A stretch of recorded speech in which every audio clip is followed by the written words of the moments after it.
All right, 3, 2, 1. It is time. It's time to break somebody off. It's more like... man, so I'm going over towards to see what's going on at center. And this is post-commentary, actually. So I'm able to engage you eye to eye. If you ever read that book, Gary Chapman, The 5 Love Languages, quality time, eye contact, not mobile phones and stuff like that, you know what I'm saying, playing video games. It's you and I. We're having a conversation. And as I would always say before, my wife would always interrupt me and say, or correct me, it's conversating. You and I are conversating. We're really conversing. Oh, man. So this guy, Stu, post commentary, remember? This guy, Stu, sits in his shock train Haichi the entire time, and I think that he has Mark IIs. This guy, it's like I've been trying to work him the entire, like, half the match with this Scourge and Zeus setup. And I was like, damn, this dude the health ain't going nowhere. Probably it's Mark II. But anyway, I digress. Let's go back to the field and pay attention to the other worthy recipients of note. The reason why I go out here in the open is because I'm trying to get this beacon because no one else is getting it. And I just, I took one for the team because I know that the Shock Train Cat is trying to get up under my shield and try to play with my emotions. And I'm trying to get out of the open ASAP because I cannot handle any more of this. Yeah, my shield is probably broken now. From the Zeus's on the left and from the Shock Train on the right. This guy Jibba, yes, he's part of my boys. Oh, I do have to say part of the girls too, because we have the Maidens, which is an all-female Iron Clan. And also, I just to there we go. Come on, get on, Stu. Come out in the open, Stu. Done. But what I wanted to say is, okay, so this is level 11, but the weapons are all level 11. This is the only level 11 I have. I think my Bulgasari is level 11, but everyone else is level 9 and 10. But someone left a comment yesterday on a video that I posted and basically said I would love to join your clan, but I don't have the fancy bots. I can't remember verbatim what this person said. Basically saying that no matter what they have, it's not going to compare to what I have and what the other players that are in, like for Jibba, the Crusaders have Iron Crusaders. Like I'm in the Marauders, Iron Marauders, and you have the Iron Maidens, and you have the Iron. Oh my gosh, there's so many of them. But the thing is that like all of us had to start somewhere, and I've been playing the game for literally be 2 years. It was 2 years a week ago, and yeah. There's great players like Lottie Rose that only has Griffins. She doesn't have Dash bots. She doesn't have Lancelot. She doesn't have the Brit bots, the American bots, the Korean bots. All she has is Griffins. So, and none of the special weapons either. And I think that what she does have, she has, I think, 4 Orkans, a couple of Aphids. But I mean, most of that stuff is stuff that you can get with grind. You know what I'm saying? So, I don't want anyone to feel like they can't join Iron or Vice, or like I don't know what the requirements are for Vice and for Heat and for CDXX and some of these other baller clans, but for us it's grind and have fun, play with your teammates, protect them, they protect you, squad up, and no drama. Leave that drama for your mama. Oh man, this guy just like dropped into the heat, man. He just dropped into the furnace. He was like, man, I'm about to get burned up. I want to feel the heat, bruh. It's been cold where I live. I want to feel the sun through the ember. Yeah. And then this guy right here about to get. See, I don't actually. I think my favorite setup for the Ember has been the Carnage with the 2 Embers, or the Leo with the Ember Magnum. And what else? It's actually not for the Inquisitor. I actually prefer the Tempest and the Punisher. those just destroy. Like this one right here. Oh my God. Like I ran against Adrian yesterday, and he was like, dude, like, I was actually surprised by how powerful those Punishers and Tempests were. Like, damn, man, it is no joke. I was literally playing with different bot setups, different setups for that particular bot for the Inquisitor, and I was like, man, it's not really any different from the Lancelot, but you get jump and you get a minor. See, he's still in his bot, and you get a minor stealth ability, which definitely helps. So I see a lot of players that don't really know how to use the Inquisitor yet, and mine is just because of my playing style. It fits my playing style. I wish that I had all Inquisitors, and I would be absolutely happy. But of course, I can't afford that. Like, barely afford. I'm like, I was able to get. It was like, I think it was a total of $100 or something like that through through AdSense for the last 11 months of YouTube. But every month I'm averaging like $4, you know what I'm saying? But I'm putting it back into the channel to try to get viewer requests completed. But the Inquisitor, man, it just fits my playing style. So I was like, the best weapon that I think, yeah, there we go, get him. Could be like the Lancelot setup, which is the damn. Oh, I love the sound of the Embers more so than the damage done, especially if you're near a car stereo. You have surround sound, and you actually feel the heat when you're getting shot with it. Getting shot in the face, and you actually feel the heat. Even though it's like you can't feel the heat, it's just imagine like being in a deserted island or in the desert when there's no water and you're dying of thirst, and you come across a refrigerator, and that refrigerator is working. Yeah, there's miraculous. It's like a miracle because there's power. Yeah, boy. And you open up the refrigerator, and there's a lemon, freshly cut lemon, on a cutting board, and it's all juicy. Tell me, did you just salivate? Ooh. I think of the lemon drops when I think of lemon. I'm like, the poo-poo face. But yeah, thinking of the Tehran and the Ansel for the Inquisitor. Yeah, we're gonna run another match because we linked up. That was a good damage. But yeah, this map actually we dropped in the same map. But the team that I'm on now has some of the Iron Clan, and Jibba invited me afterwards and was giving me hell for my Embers because I was burning fools up. But yeah, anyway. My strategy, ADD moment. So my strategy for going over to the right, and I've been going to the left a lot over the course of time, but just recently within the last few days, I've been starting to go to the right, and I'm noticing that it's delaying the push that a lot of the red teams that I'm seeing normally do on their left side, which is our right side.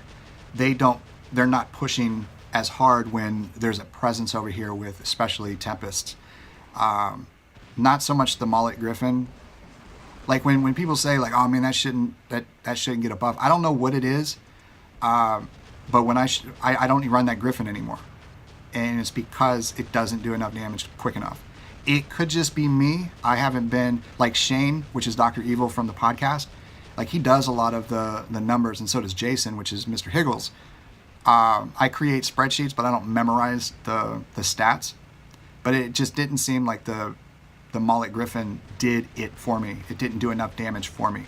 So going over here with the Tempest, either the Tempest Fury or the Tempest Mullet Natasha. This guy on the far right is trying. I didn't realize that he had Telumbuses on his dashbot, and I'm thinking that he had Orkans. So I'm trying to stay outside of that 300 meter, but because he has Telumbuses, and I'm going to find out a rude awakening in a minute, and I should have noticed that the staggered, the delay nature of the rockets leaving that GM Poe, that it was not an Orkan, because Orkan is like instead of vroom, vroom, vroom, you know what I'm saying? So all I'm doing is I'm paying attention in the corner of my eye to the guy on the far right, 007 GM Poe, and laying it on these guys right here. And I'm hoping that my battle buddies are going to be getting into, yeah, they got into the, see right here, that's when I get woke. See my guys over here on the left to take out that rhino. And that's why I just kind of like laid off of the rhino and recharged and try to get away from this fool. But yeah, what do you guys think is the best weapon for the is it the Bulgasari? I think it's the Bulgasari. I probably are butchering it even if I think I'm doing it right. And also, do you guys run the Natasha? Like, do you guys run the Punisher, Thunder, the Mullet, Tempest? I mean, what do you guys run? I'm actually curious because I'm trying to justify keeping this bot in my active hangar, and I don't know if I'm gonna invest in the. Yeah, I'm trying to waste this, or not really waste, but utilize this bot as much as I can because I don't know if I'm gonna need the other bots and when everyone else starts meching out. So they're pushed for center. They got center, and our boys over here are trying to keep our far right beacon from getting took. And Arc is, yep, they're 3x3 moving in here. Turtle has 300 meters on them. He's going to take out that Galahad, and so good. This guy right here, I'm surprised I'm in this bot as long as I am. So I'm probably going to dump this bot. I can probably guesstimate that I'm going to dump it after I try to lay into this guy GM Poe, because I know that my Tempest is going to definitely help with this. Oh, nope, he's going to take me out. All he needs is half a rocket. And he doesn't even need, he needs a quarter rocket. All right, so in bot number 2, the Lancelot with the Ember and Tehran. Now I know that this area right here, this little, looks like a frame, like a wooden frame or steel frame on the side of a hill, mound, wall, a cylinder. You can shoot through it. And it's not as clean shot as, you know, something like this, like when someone is like wide open, not obstructed in any way.